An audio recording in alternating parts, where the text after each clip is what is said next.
Every day, we're here for you. We get things off the ground, keeping you connected. We're here keeping you safe and secure.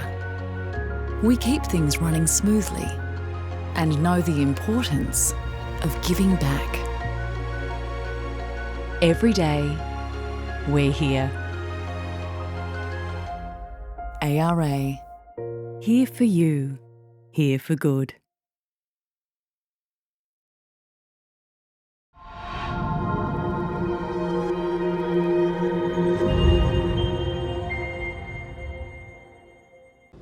Welcome to Quick Wisdom by Everyday Greatness, and thanks for joining us. I'm your host, Barnaby Howarth. I want to start by acknowledging the traditional owners of the lands on which we meet, the Bidjigal people of the Eora Nation. I love being Australian, so I want to thank our Indigenous brothers and sisters for sharing their land with us. This is a new series of Quick Wisdom, looking into how to find success in the business world. So my first guest in this series, Ben Physick, founder of Weight Loss Coaching Works, is something of a contradiction. Ben has found success in his business and he has used athlete mentality to get there, but Ben's found success by not obsessingly searching for success. Ben runs his business the same way the footy clubs, the AFL clubs he used to play for when he was a kid, operate, by focusing on the game plan and having faith the result will take care of itself. Most footy clubs that win premierships do it by not obsessing over trying to win a premiership. They just have a huge community of really good people, all giving everything they have to the small task in front of them. Not just the players, but the coaching staff, the medical staff, the administrators and the volunteers. And they have faith that the rest of their club mates will do exactly the same. And that's what wins games and ultimately premierships. And Ben's business, Weight Loss Coaching Works, operates in exactly the same way. Ben looks for people with heart, people that passionately want to make other people healthier through weight loss. He doesn't spend squillions of dollars on marketing or seeking celebrity endorsements. He just has faith that all of the people at Weight Loss Coaching Works will do the same. And to use a really cheesy metaphor, Weight Loss Coaching Works has won a couple of premierships and they're on target to win a few more. And it's my absolute pleasure to welcome to Quick Wisdom the founder of Weight Loss Coaching Works, former Balcombe Hills Hawk, East Coast Eagle and New South Wales ACT Ram, Ben Physick. Ben, thanks for joining us. You're an absolute champion, Barnaby. It is so good to be here, mate. Good to hear. Fantastic. So let's start on the most important topic. Let's go straight to footy. As a grown man who runs his own business and he's raising a family, what are the most important lessons you learned while you're playing footy as a kid? Well, I guess the first one really is that it's got to be fun. If you're not having fun, you're done. And I enjoyed footy, as I know you did as well. And as we grew and we sort of thought about playing AFL, you know, I got to the point where I sort of was a little bit maybe stressed out about where it could go, and I think I've probably lost the essence of what footy's all about, fun. So that's the first thing. And it's funny because I actually went back and played footy last year, the AFL 9s, and I was just tentative to get in there because I didn't want to get injured, but I had a ball, had absolute ball, and we had actually a premiership, which was really good. Played against your boys, Penno. But yeah, as a kid, I think I just, fun, if it's not fun, and if you're not really enjoying yourself, then what are you doing? There's no point in really hanging around. Yeah, fair enough. Yeah. And which of those lessons you learned playing footy have you carried over to your business operations? Well, as we grow, I guess, you get better coaches, and I know you've had some amazing coaches, and I must say I've probably grabbed more value out of all of the footy coaches I've had in my life rather than even some of the business coaches, because you just remember those times with them, don't you? But things like not cutting corners, I think, running through the line. And I just know, when you're doing the time trials and those kind of things, you're really running against yourself, and it really wasn't worthwhile taking a shortcut. But the one that really, I think I learnt the most was how to bounce back from failure, because we had a lot of it. Nothing like you've had, but I can tell you some of the darkest times in my life, and it's not that bad losing premierships, but that's all you wanted, and then you get that close. And I remember one year we lost to you boys. We were undefeated all year. grand final was teeming rain and we lost by 2 points, and I thought it was the worst day of my entire life, and little did I know that it's just a game. It's funny, that was the best day of my entire life. And then the next year you beat us by 100 points. And I thought, when is this going to end? Anyway, I guess what I learned was it's a long game. You know, and if you just keep persisting, you keep focused, you keep doing the right things, like you say, focus on the game plan, then most of the time you're going to come out on top. And in footy, not everybody does. But I guess in business and in life, if you're consistent and you keep applying the basics, then in our game, we've helped a lot of people succeed just by being consistent. But you need to know that it's a long game. You know, and that's one thing I probably learned, is that fast and fun is doesn't happen that often, but it's a slow burn. And then, you know, what about the Sydney Swans in 2005, mate? Far out, wasn't that worth it? Speaking of best day of my life. Oh, that was actually the best day of my life until I got married. Yeah, 2005, my gosh. Very good. Hi, Janie. Yeah, married and stuff. I mean, Janie was there, and she'd agree. I mean, there's nothing quite like footy, and you do learn lots of lessons, and you have lots of great mates. But yeah, it's not the be all end all. You know, because I know a lot of guys just all they wanted to do was just play AFL, and they didn't get there, and then they think their life's a mess. But you know what? I learned more from losing. Very wise. Yeah. Very wise. So let's talk about your business for a second. Weight Loss Coaching Works is a killer business. You've got a presence all around the world, and you're still growing. With so much to promote, why don't you guys do more marketing? It's an easy question. And it's a funny one, because lots of people say to me, "You're mad. Why don't you do marketing? Why don't you boost posts? Why don't you put ads out there?" And we have had a little bit of, we actually had a fair bit of publicity over the last 20 years, and mass media has grabbed a few stories, and it hasn't worked for us because it just made it inorganic. We couldn't keep the same processes. We couldn't look after the people. We've got a mantra that no one gets left behind. And we put a lot of effort into our people, and you know, it's a slow game. Again, it's a slow game, and we can't deal with the masses of people that would come our way. Because when we open the door to someone, we look them in the eye, we say, "We've got your back here, and we will help you." It's not a short-term fix; it's a long game, and we need people to work with us for at least 10 weeks to get sold out to what they can do. But really, it's a 2 to 5 year game plan to get someone to change their thinking so they can stay healthy rather than just lose the weight and put it back on. So yeah, we don't need to do any marketing because we get great results and people just do the marketing for us, and we love not having to sell the program. We just say, "I'll have what she's having." Very cool. So tell me, and this may seem nosy and I'm not trying to divulge numbers of your business operations, but you guys are really successful.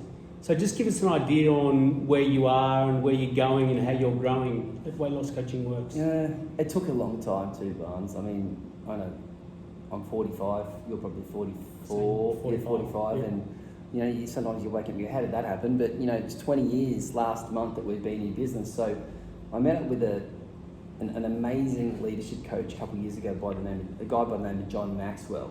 Now, if you don't know who John Maxwell is, you just got to read some of his books, do some of his podcasts. Unbelievable leader. He's in his late 70s. And he said, "I'm not that good. I'm just old and I've been around a long time." And he said, "Consistency compounds." So our business has really taken off, particularly pre-COVID. We had some really good systems and some great community events that we would run, and we just had lots of great gatherings and had lots of fun and practiced a lot of the principles that I learned in sport and through the mentors we have. And then we got hit pretty hard during COVID, as a lot of people did, so we had to do major pivot. But we don't quit. We never quit. We always just move around, we find another way, and it's been the last 2 or 3 years we've found other ways, and it's just gone, it's spread, you know, through the power of social media, through the power of authenticity and people just sharing. And yeah, we're in lots of countries now, and like I say, we really don't do advertising. We tell people to stop it, we pull it up, we don't like it, we just want the natural word of mouth to kick in.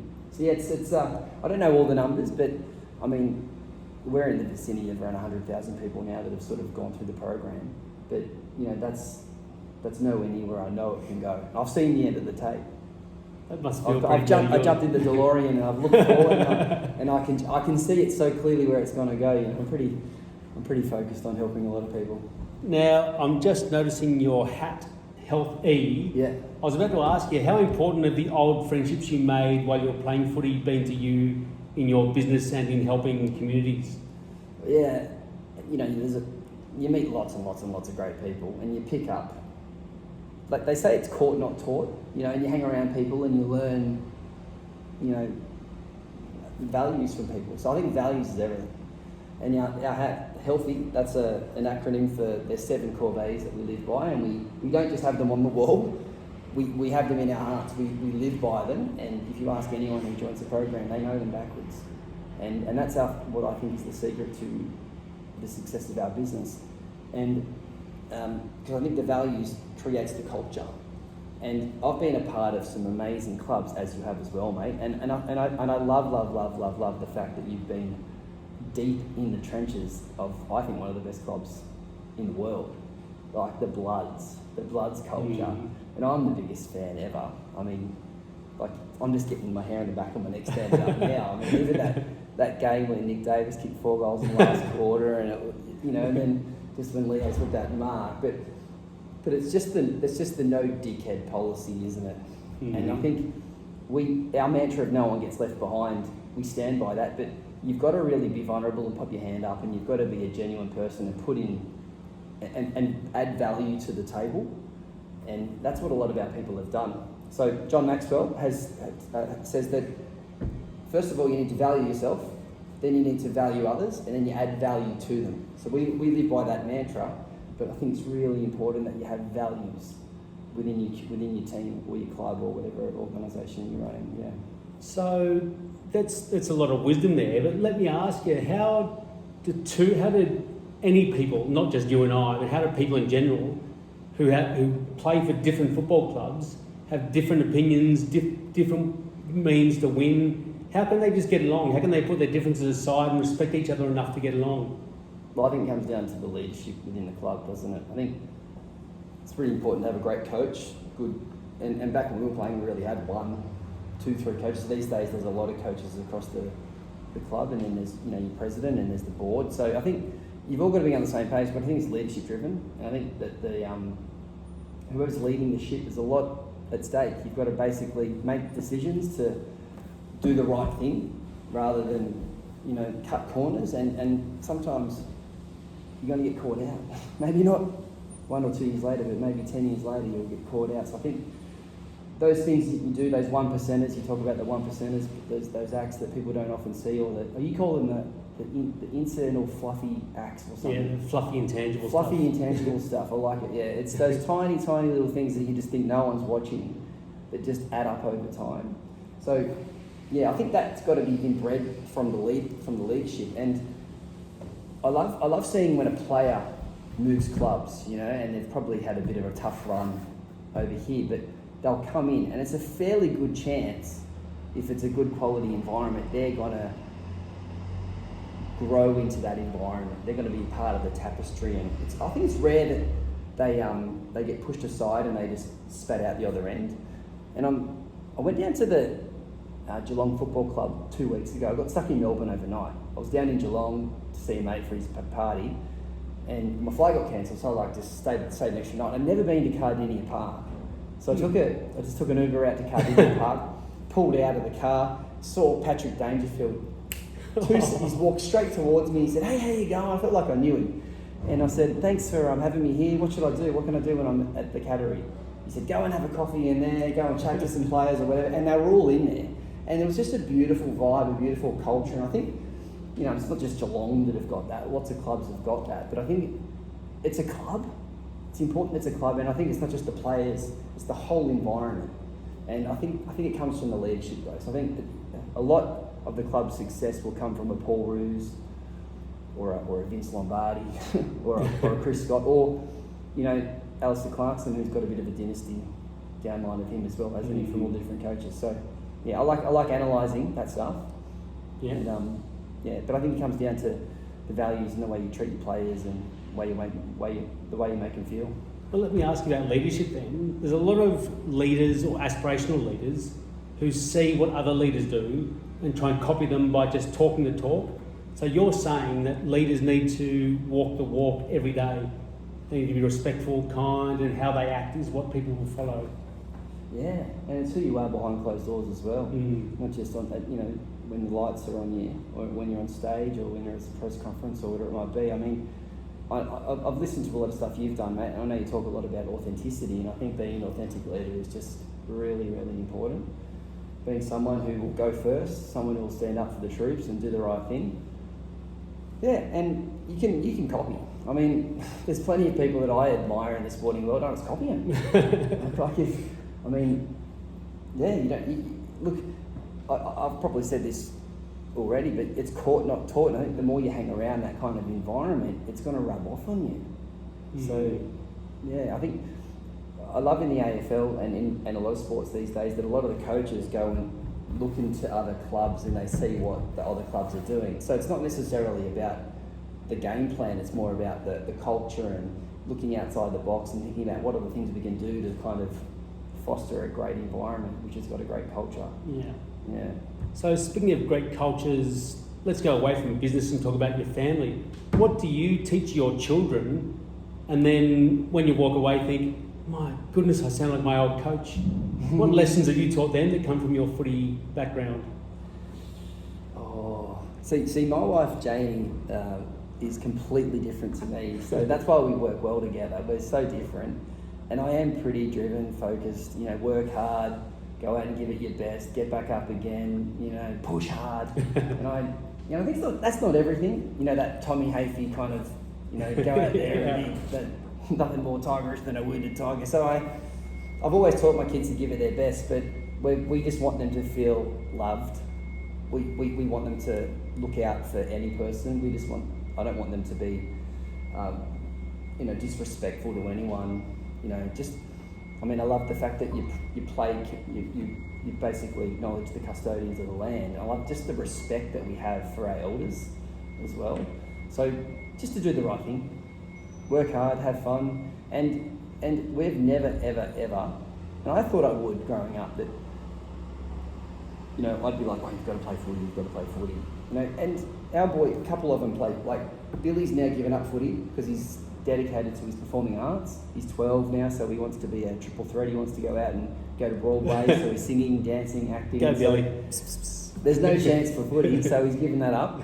And Tom's, you know, entertaining lots of different sports, and he's kind of following in his brother's footsteps. And Harry's just getting into that space. But I'm just happy if they're happy. You know, so I kind of think what life has taught me is it's you and I met playing footy, hey, and I love the fact that we can connect 20 odd years later, and still, you know, share stories or whatever. But footy's not everything.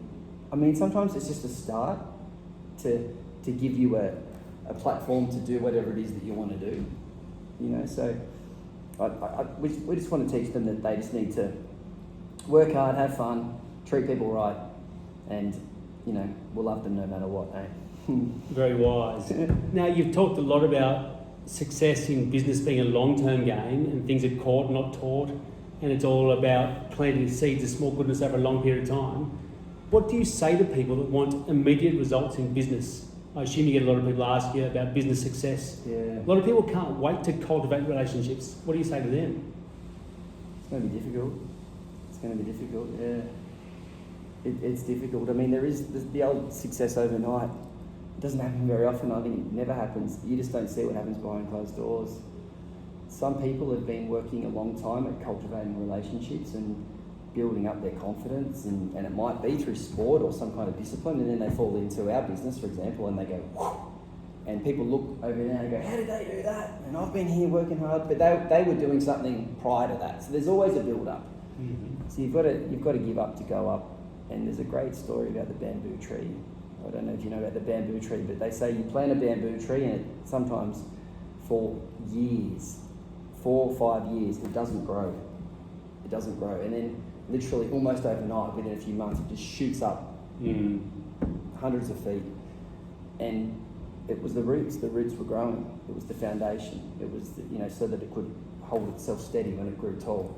So, even though you don't see it on the outside, it is working, but it takes time to foster those relationships and build the trust. Yeah, and like John Maxwell said, consistency compounds, and once you get good at that, it's scary how much influence you can have, I guess, once you learn that to treat people right, like you always do. Always, yeah. So, thanks, mate. Always. So you could be the proverbial bamboo tree yourself. Weight loss coaching works didn't just automatically get awesome overnight. Tell me about the lessons your parents taught you about chasing success when you were younger. Yeah, good question. Well, Dad always said, and you know my dad, Pete, he's consistent, and you know he's been quite successful in lots of different spaces, but he just said the harder you work, the luckier you get. And I think that's true, but also too, you've got to work smart, and you've got to have the right people around you. And I'm a big one for association, big on association. If someone's not on the same page as me or I don't like their values, I'm going to pretty much quickly walk away. These days, very quickly. Back in the day, I might have hung around a bit longer. I've been pretty lucky with the people in my life that I've associated with, but yeah, they always told me just to make sure that I was having fun as well and that I could do anything I wanted to. And, you know, and they gave me opportunities. They opened up so many doors, you know, so I'm forever thankful for Pete and Lema for what they've done for me. And I'm getting the chance to go around and spend time with Dad this year. We're going to go on a speedway trip to the States. Nice. So we're going to spend about 3 weeks over there drinking beer and going to all different speedway meetings, getting dirt in the face and hanging out with people. And yeah, I'm looking forward to that. Perfect way to help your weight loss, Pete. Go and drink beers and have hot dogs with your son. Yeah, there's a lot of customers in America, that's for sure. Yeah. Now, you've given a lot of pearls of wisdom from different people, from John Maxwell, from your parents. What's the one piece of advice that's helped you the most in your entire journey? It's such a good question, mate, and it's hard to answer. And I might give a different answer every day, but what's on my mind right now is you'll be the same person in 5 years from now, except for two things. That's the books you read and the people you meet.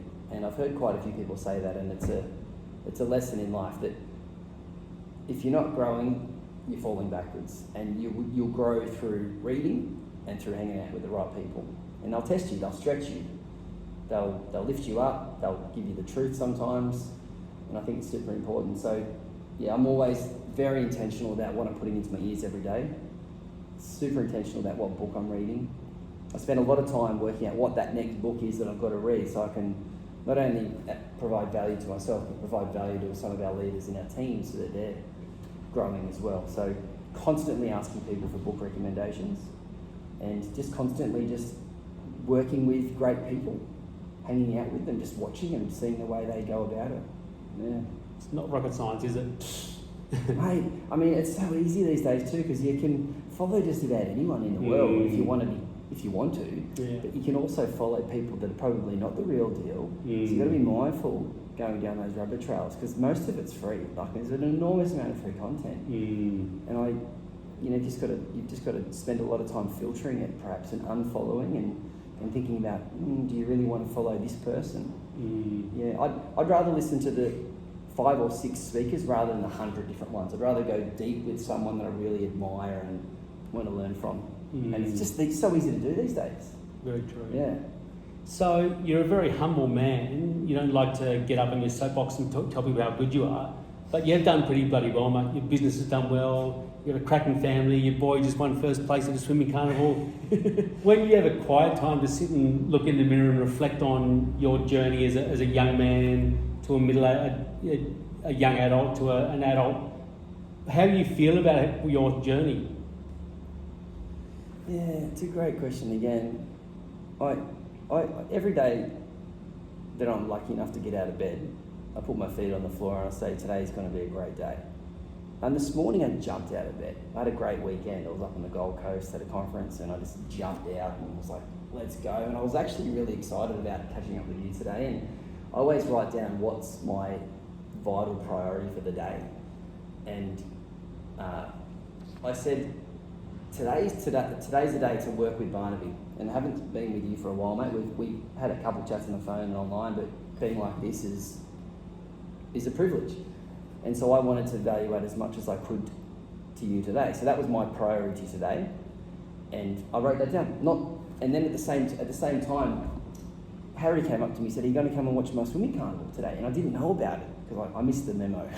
And I said, oh, mate, I really would love to. I don't know if I can. And I shot you a quick message and he said, mate, I'm just on the way to the station and I'll turn around and because you can't miss your son's swimming carnival. And I'm so glad I got to go out there. So I got the best of both worlds today, got to hang out with you and to watch them. But most importantly, what I do is I tell myself how proud of you I am. I tell myself every day I'm really proud of you, mate. Because you're not going to get that from some people some days. If you're lucky enough to have someone breathing belief in you every day and patting you on the back, then good luck to you. But that's not going to happen every single day. So I take it upon myself to tell myself, I look in the mirror and I just tell myself, mate, you're doing really well. Really proud of you. You're doing great. And I genuinely write out how proud I am of myself every day. And so I just, at this point in my life, because I'm deep in the trenches, doing what I've got to do, I don't know. It's just like a movie that I've seen the end of, though. So I've already seen the end. So it's kind of weird. Kind of weird that you know where it's going to go. So I'm just, the word that comes to mind now is just gratitude. That's the main one.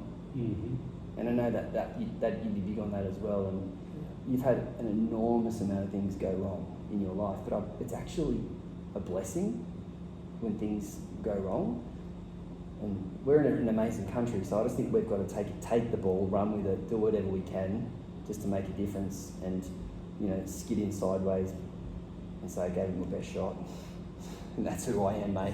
I'm not going any other way. So, but I've got to tell myself along the way I'm proud of myself, because it's a pretty easy to go off track these days, especially in this era with so much mental health stuff happening, that your mind starts playing tricks on you, and a lot of it's rubbish. It's not true. You are good enough, you are worthy, you are capable. You just got to believe it. Yeah. Well, Ben Physick, you said it's not caught, it's taught, and you just taught me. It's been a privilege chatting to you. Thank you for joining me on Quick Wisdom. Sensational to be here with you, mate, and I'll show you around a bit of my memorabilia if you want. I look forward to it, especially the East Coast Eagles jersey. Can't wait. Well, I don't have much against Peno, but I've got a Well, speaking of Peno, I want to thank Ben Physick, former East Coast Eagle, for your time today, mate. I want to thank the ARA Group for being our major sponsor for the 9th season in a row. Wow. And I want to thank Ben for letting us use his gym to film this episode. And I hope you can join us next week. I'll be interviewing former Pennant Hills Demon and current GWS Giants ruckman Kieran Briggs, and he'll be telling us about how he found success using athlete mentality. So I hope you can join us for that one. But thank you again, Ben Physick, for your pearls of wisdom, and we'll see you guys soon. From your barns. Every day, we're here for you. We get things off the ground, keeping you connected. We're here keeping you safe and secure. We keep things running smoothly and know the importance of giving back. Every day, we're here. ARA, here for you, here for good.